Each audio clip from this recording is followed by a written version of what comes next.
Assalamualaikum warahmatullahi wabarakatuh. Perkenalkan, nama saya Nailul Fadila dari kelas Manajemen 19D, NPM 1911227.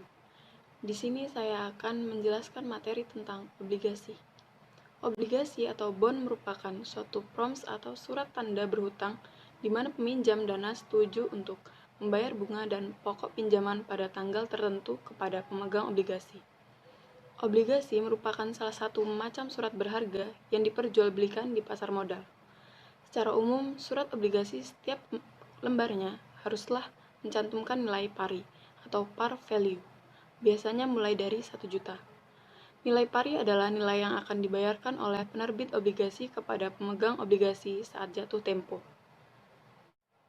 Obligasi harus mencantumkan tanggal jatuh tempo atau maturity obligasi tersebut.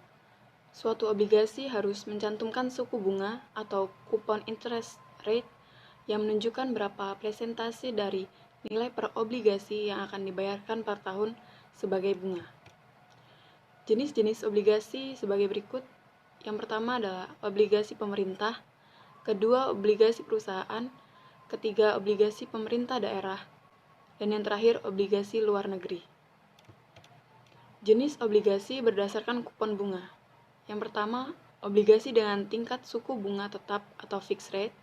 Kedua, obligasi dengan tingkat suku bunga mengambang atau floating rate. Yang ketiga, obligasi dengan tingkat suku bunga 0 atau 0. Dan yang keempat, obligasi dengan diskon penerbitan awal atau original issue discount.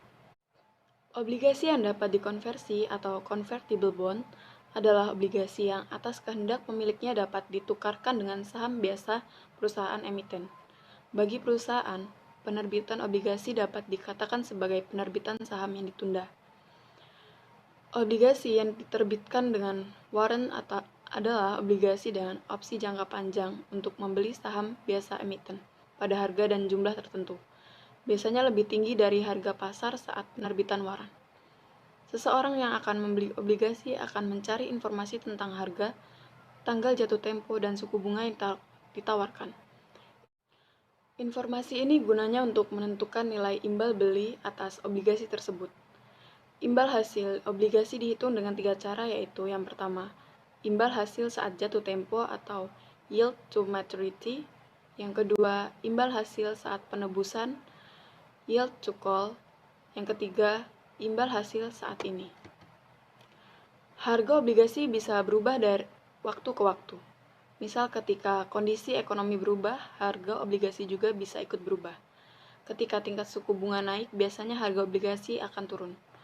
Risiko yang dihadapi oleh pemegang obligasi adalah risiko tingkat bunga dan risiko gagal bayar. Obligasi akan diberikan peringkat oleh lembaga pemeringkat yang diakui seperti Moody's, Standard & Poor's atau S&P, dan di Indonesia adalah PT Pevindo.